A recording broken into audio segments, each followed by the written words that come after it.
కొద్ది రోజులుగా ఎడతెరిపి లేకుండా కురుస్తున్న వర్షాలతో గోదావరిలో వరద ప్రవాహం కొనసాగుతోంది. భద్రాచలం వద్ద నీటి మట్టం క్రమక్రమంగా పెరుగుతోంది. ప్రస్తుతం భద్రాచలం వద్ద గోదావరి నీటి మట్టం 34 అడుగులకు చేరుకుంది. ఎగువన ఉన్న ఛత్తీస్గఢ్ నుంచి వరద నీరు వచ్చి చేరుతోంది. గోదావరికి ఉపనదులు ఇంద్రావతి, ప్రాణహిత, భద్రాచలం ఏజెన్సీలోని తాలిపేరు ప్రాజెక్టుతో సహా వాగులు, వంకల నుంచి గోదావరికి వరద ప్రవాహం వచ్చి చేరుతోంది. భద్రాచలం వద్ద గోదావరి నుంచి 5,54,429 క్యూసెక్ల వరద నీరు దిగువకు విడుదలవుతోంది. వరద పెరగడంతో స్నానఘట్టాలు కొంతమేర మునిగిపోయాయి.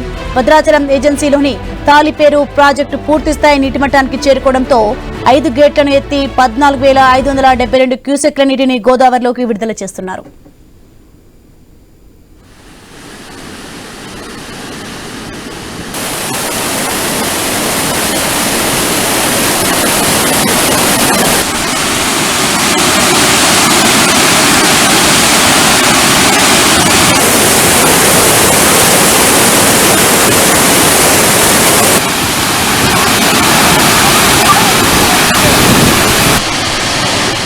రైట్, ఇదే అంశానికి సంబంధించి మరింత సమాచారం మా ప్రతినిధి ఖమ్మం నుంచి నవీన్ ఫోన్ లైన్లో అందిస్తారు. నవీన్, కొద్ది రోజులుగా ఎడతెరిపి లేకుండా కురుస్తున్న వర్షాలతో గోదావరిలో వరద ప్రవాహం పెరుగుతూ ఉంది. దీనికి సంబంధించిన డీటెయిల్స్ ఏంటి?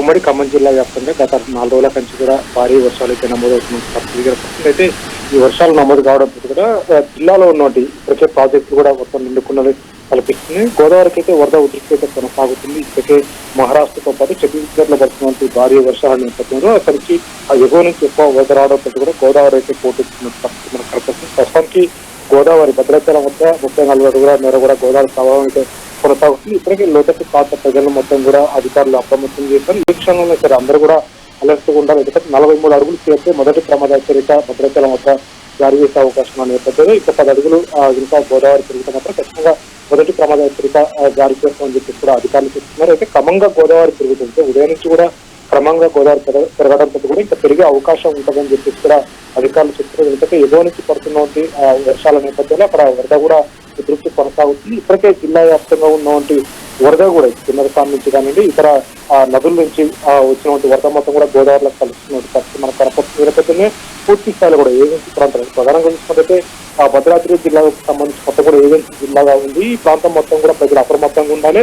చుట్టూ కూడా అంటే వాగులు వంకలు ఉన్న నేపథ్యంలో ఎవరు కూడా వాగులు వంకలు దాటే ప్రయత్నం కూడా చేయొచ్చని చెప్పేసి అధికారులు సూచనలు చేస్తున్నారు. కానీ ఇప్పటికే కొన్ని ఆ వాగుల దగ్గర కూడా పూర్తి స్థాయి కూడా పోలీసులు అక్కడ ఒక హెచ్చరిక బోర్డులే కాకుండా అక్కడ బ్యారిగేట్స్ కూడా ఏర్పాటు చేశారు. ఇటు పరిస్థితులు కూడా వాగులు ప్రవాహం ఉన్నప్పుడు దాటడం కానీ ఇవన్నీ కూడా చేయొచ్చు. అక్కడ ఉన్నటువంటి స్కూళ్ళకి సంబంధించి కూడా టీచర్స్ కూడా అటు పోవడం కానీ రావడం కూడా లేని పరిస్థితి కనపడుతుంది. భద్రాచలం ఏజెన్సీతో పాటు ఇల్లందు ఏజెన్సీ అదేవిధంగా ఈ మనుగురు ఈ ప్రాంతాల్లో కొద్దిగా వరదల ప్రభావం ఎక్కువ ఉన్న నేపథ్యంలో పూర్తి స్థాయి కూడా అధికార యంత్రాంగాలు మొత్తం కూడా అప్రమత్తం చేస్తారు. ఇప్పటికే చూసుకుంటే రెవెన్యూకి సంబంధించిన సిబ్బంది మొత్తం కూడా ఎవరు కూడా లీవులు పెట్టకూడదు. వర్షాలు ఎక్కువ కూడా పడుతున్న పరిస్థితిగా ఇటు గోదావరి క్రమంగా పెరుగుతుంది. అంతేకాకుండా చుట్టూ ఉన్నటువంటి నదులు కూడా ఆ వరద ప్రభావం కొనసాగుతున్న నేపథ్యంలో అధికారులందరూ కూడా అలర్ట్గా ఉండాలని చెప్పేసి కూడా చెప్తున్నారు. రేపు ఆదివారం అయినప్పుడు కూడా అధికారులు మొత్తం కూడా ఆన్ డ్యూటీలో ఉండాలని చెప్పేసి జిల్లా కలెక్టర్ అయితే ఒక ఆర్డర్ అయితే జారీ చేసిన పరిస్థితి కాబట్టి పూర్తి స్థాయిలో కూడా జిల్లా వ్యాప్తంగా వర్షాలు పడుతున్న నేపథ్యంలో ఇప్పటికే పూర్తిగా కూడా వరదమయంగా మారినట్టు పరిస్థితి ఏర్పడుతుంది.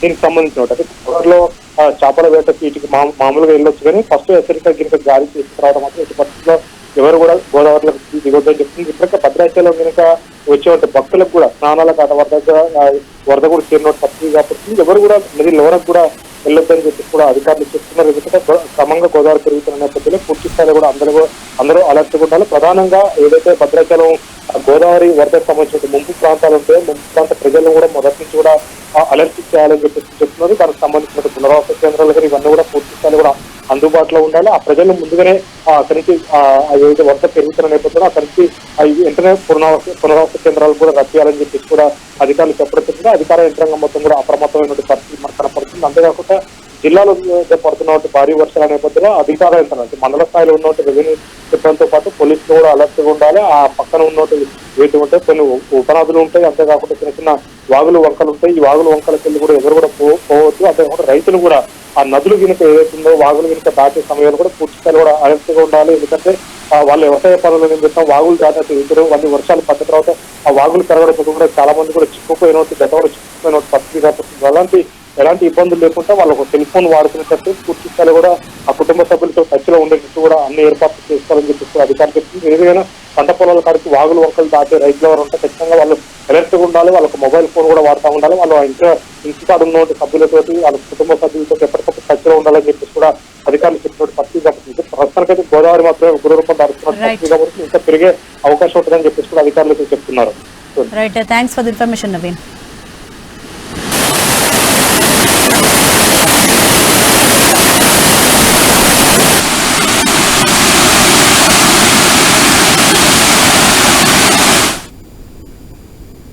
తూర్పుగోదావరి జిల్లా గోపాలపురం మండలం వేళ్లచింతలగూడెం గ్రామంలో గాలివాన బీభత్సం సృష్టించింది. 3 ఇళ్లు పూర్తిగా ధ్వంసం కాగా సుమారు 15 ఇళ్లు పాక్షికంగా దెబ్బతిన్నాయి. చెట్లు నూలె కొరిగి విద్యుత్ సరఫరాకు అంతరాయం ఏర్పడడంతో గ్రామంలో అంధకారం అలుముకుంది. ప్రకృతి వైపరీత్యంతో గ్రామస్తులు తీవ్ర ఇబ్బందులు పడ్డారు.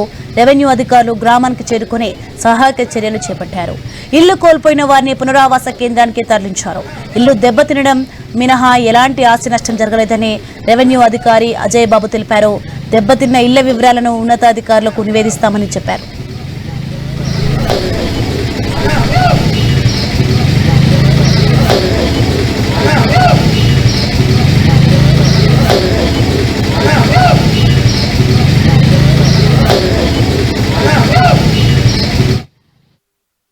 ఫ్యామిలీని ఎస్సీ కమ్యూనిటీ హాల్లో రిహాబిలిటేషన్ సెంటర్లో మనం పెట్టడం జరిగింది. ఫుల్లీ డ్యామేజ్ అయిన హౌస్ వాళ్ళు కూడా మేము చూసుకోవడం జరుగుతుంది. వీళ్ళకి కావాల్సిన అన్ని ఏర్పాట్లు మేము సహాయ చర్యలన్నీ కూడా మేము తీసుకుంటాం.